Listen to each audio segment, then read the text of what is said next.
Hello दोस्तों, क्या हाल है। आज तारीख है 13 जुलाई 2025 दिन रविवार, श्रावण माह के कृष्ण पक्ष की तृतीया तिथि है। चलिए अब बात करते हैं आज के मुख्य समाचार में। देखिए देश भर, उत्तर प्रदेश, उत्तराखंड की मुख्य खबरें। देखिए दोस्तों, आज के दिन 13 जुलाई को भानु जयंती और शहीद दिवस के रूप में हर साल मनाया जाता है। ये दिन राष्ट्रीय फ्रेंच फ्राइज दिवस के रूप में भी मनाया जाता है। भानु जयंती ये दिन प्रसिद्ध नेपाली कवि भानुभक्त आचार्य की जयंती के रूप में मनाया जाता है। शहीद दिवस ये दिन जम्मू और कश्मीर में 13 जुलाई 1931 को शहीद हुए लोगों की याद में मनाया जाता है।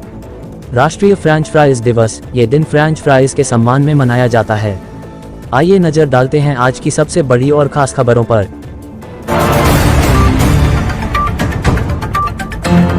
पीएम मोदी ने 51,000 युवाओं को बांटे नियुक्ति पत्र, बोले बिना पर्ची बिना खर्ची हो रही भर्ती। देश भर के 47 शहरों में शनिवार को रोजगार मेले का आयोजन हुआ। इस दौरान पीएम नरेंद्र मोदी ने देश भर के युवाओं को एक बड़ी सौगात देते हुए 51,000 से ज्यादा नियुक्ति पत्र बांटे। साथ ही पीएम मोदी ने वीडियो कॉन्फ्रेंसिंग के जरिए युवाओं को संबोधित भी किया। उन्होंने कहा कि सरकार का उद्देश्य पारदर्शी और ईमानदार भर्ती प्रक्रिया को आगे बढ़ाना है। पीएम मोदी ने कहा कि देश के लाखों युवाओं को ऐसे रोजगार मेलों के माध्यम से नौकरी मिली है और वे आज राष्ट्र निर्माण में योगदान दे रहे हैं। उन्होंने कहा कि हमारा मंत्र है बिना पर्ची बिना खर्ची रोजगार देना। फर्जी कॉल सेंटर ने अमेरिकी नागरिकों को ठगा। 7 किलो सोना, 62 किलो चांदी और 9.2 करोड़ रुपए की अचल संपत्ति जब्त की। प्रवर्तन निदेशालय ईडी मुंबई क्षेत्रीय कार्यालय ने message Magnetal BPS consultants and LLP द्वारा की गई साइबर धोखाधड़ी गतिविधियों की चल रही जांच के सिलसिले में अहमदाबाद, जयपुर, जबलपुर और पुणे स्थित कई परिसरों में तलाशी अभियान चलाया है। ईडी ने पुणे साइबर पुलिस द्वारा message Magnetal BPS consultants and LLP नाम से एक फर्जी कॉल सेंटर चलाने में कथित रूप से शामिल 8 व्यक्तियों के खिलाफ दर्ज एक प्राथमिकी के आधार पर जांच शुरू की थी।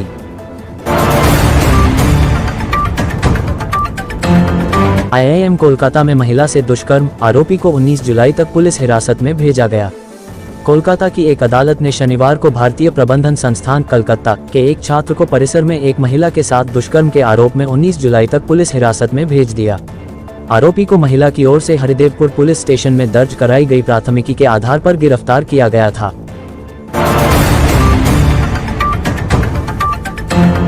एयर इंडिया विमान हादसे पर आई रिपोर्ट के 10 चौंकाने वाले खुलासे। रिपोर्ट में कहा गया है कि उड़ान भरने के बाद जैसे ही विमान नीचे आने लगा तो सबसे पहले वह पेड़ों से टकराया। इसके बाद सेना के चिकित्सा कोर परिसर की चिमनी और इसके बाद विमान मेडिकल कॉलेज के हॉस्टल की उत्तर पूर्वी दीवार से टकराया। पेड़ और हॉस्टल की दीवार के बीच की दूरी 293 फीट थी। रिपोर्ट के मुताबिक एयर इंडिया का बोइंग 787-8 विमान AI-171 12 जून को जब अहमदाबाद से हवाई अड्डे से उड़ान भरने लगा तो केवल 3 सेकंड ही बाद ईंधन की आपूर्ति बंद हो गई। टेक ऑफ के बाद दोनों इंजनों की ईंधन आपूर्ति केवल एक ही होती है। 29 सेकंड के बाद विमान मेघनिगम में क्रैश हो गया। गोकर्ण की पहाड़ियों में गुफा से मिली रूसी महिला, 2 बच्चे भी साथ। 8 साल पहले खत्म हो गया था वीजा। कर्नाटक के उत्तर कन्नड़ जिले के गोकर्ण में एक हैरान करने वाला मामला सामने आया है। यहाँ एक रूसी महिला अपनी 2 छोटी बेटियों के साथ जंगलों के बीच एक गुफा में रह रही थी। महिला का नाम नीना कुटिना उर्फ मोहिनी है। वह आध्यात्मिक शांति की तलाश में भारत आई थी और बीते 2 हफ्तों से वह अपनी बेटियों के साथ रामतीर्थ की पहाड़ियों में एक गुफा में रह रही थी।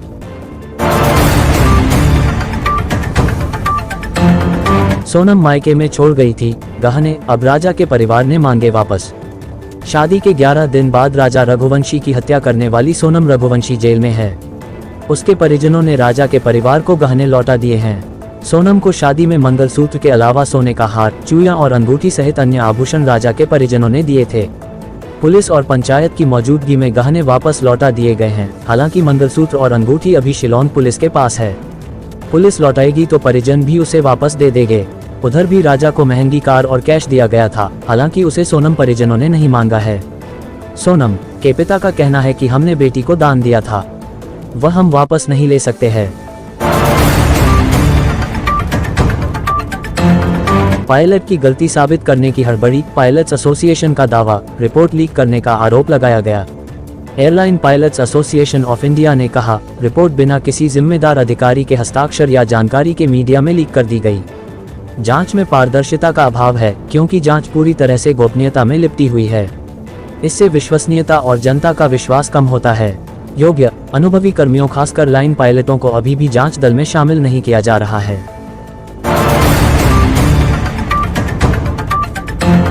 अब खबरें उत्तर प्रदेश से। उत्तर प्रदेश की आज की सबसे बड़ी राजनीतिक खबर सांसद चंद्रशेखर के बयान को लेकर रही। उन्होंने कहा कि सरकार को कांवड़ यात्रा से नहीं, नमाज से समस्या है। चंद्रशेखर बोले, सरकार को कांवड़ से नहीं, नमाज से समस्या। ईद पर मुसलमान बाहर नहीं निकल सकता। लखनऊ में नगीना से सांसद चंद्रशेखर ने कहा, इस देश में अल्पसंख्यकों के साथ भेदभाव हो रहा है। धार्मिक आधार पर अधिकार छीने जा रहे हैं। 1 महीना कांवड़ यात्रा निकाली जाती है। सड़कों पर कांवड़ यात्रा लेकर चलने वाले लोग रहते हैं तो किसी को कोई समस्या नहीं होती, मगर ईद की नमाज में अगर मुसलमान एक पैर सड़क पर रख दे तो पीछे से पुलिस पहुंच जाती है।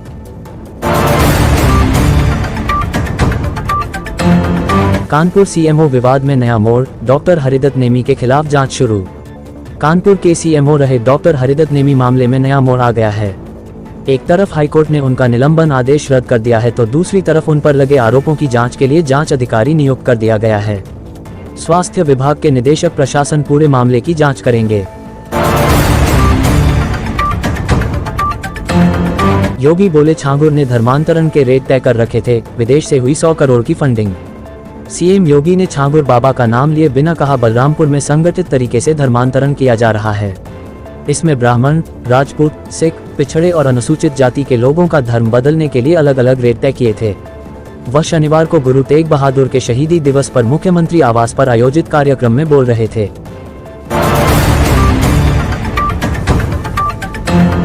भाजपा नेता कार में महिला के साथ पकड़ा गया, बुलंदशहर में अंडरवियर में ही भागने लगा।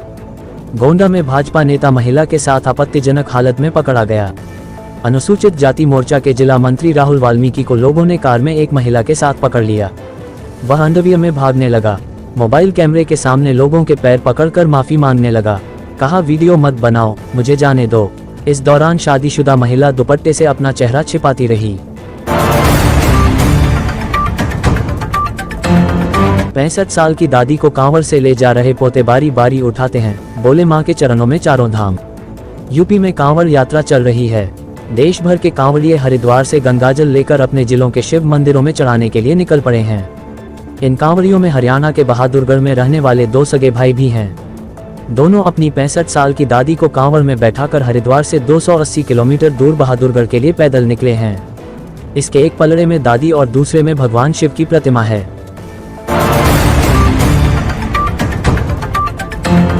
आगरा में सगे नाबालिग भाइयों ने आईफोन के लिए 10 लाख की चेन लूटी, 2,70,000 में बेची।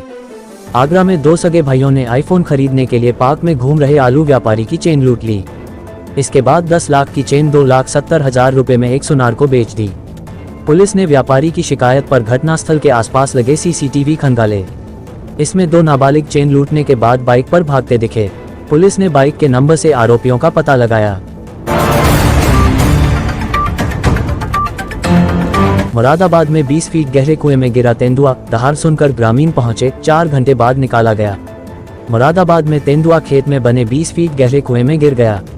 दहाड़ने की आवाज सुनकर आसपास के ग्रामीण खेत की तरफ पहुंचे तो कुएं में तेंदुए को देखा। मौके पर पहुंची वन विभाग की टीम ने रेस्क्यू ऑपरेशन शुरू किया। करीब 4 घंटे की मशक्कत के बाद तेंदुए को सुरक्षित निकालकर डियर पार्क में छोड़ दिया गया। तेंदुए की उम्र लगभग 7 से 8 महीने बताई जा रही है।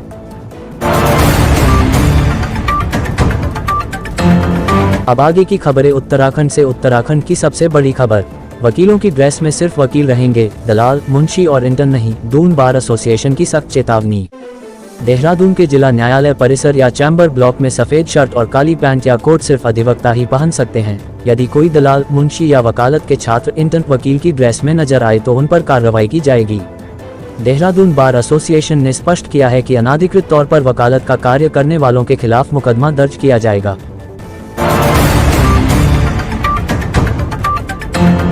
ऋषिकेश श्रीनगर मार्ग पर भीषण हादसा, ट्रक की टक्कर से 2 बाइक सवारों की मौत। हेमकुंड साहिब से लौट रहे थे युवक। ऋषिकेश से श्रीनगर मार्ग पर शनिवार को बागवान शराब के अनुबंधों से 400 मीटर पहले कीर्तिनगर की ओर एक दर्दनाक सड़क हादसा हुआ। टाटा 407 ट्रक वाहन संख्या UK 14 CA 0219 ने रॉन्ग साइड से आते हुए विपरीत दिशा से आ रही स्प्लेंडर बाइक वाहन संख्या PB 23 AA 9869 को टक्कर मार दी। हादसे में बाइक सवार 2 लोगों की मौत हो गई। ट्रक रामकिशोर पुत्र नंद किशोर चला रहा था। डीएम मयूर दीक्षित और एसएसपी प्रेंद्र सिंह डोभाल ने किया कांवड़ पटरी क्षेत्र का निरीक्षण।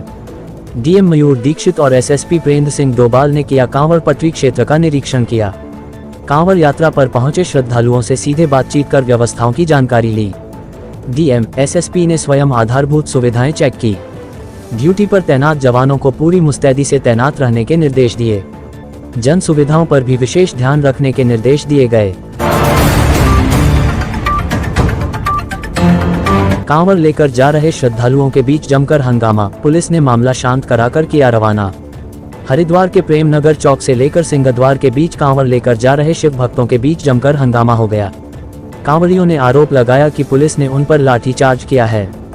कुछ देर बाद पुलिस के अधिकारियों ने सभी शिव भक्तों से बात कर उन्हें रवाना किया।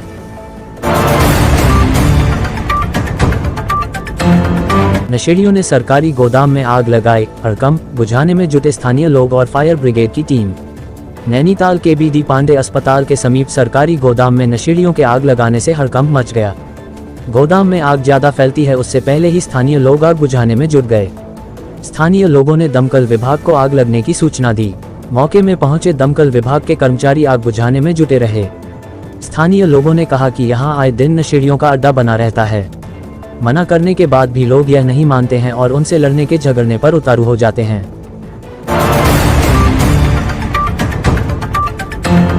आयुक्त दीपक रावत ने फैक्ट्री में हुए हादसे की जांच कराने के निर्देश दिए। काशीपुर में सूर्य फैक्ट्री में हाइड्रोजन गैस सिलेंडर फटने से एक श्रमिक की मौत हो गई। हादसे में 12 कर्मचारी घायल हैं। घायलों का आयुष्मान अस्पताल में इलाज चल रहा है। घटना की जानकारी मिलते ही घायलों का हाल जानने मंडलायुक्त सचिव मुख्यमंत्री दीपक रावत, जिलाधिकारी नरीकृत Singh Bhadoria, SSP Manikant Mishra, CMO doctor K Agarwal Ayushman चिकित्सालय पहुंचे। आयुक्त ने घटना की जांच कराने के लिए जिलाधिकारी को निर्देश दिए।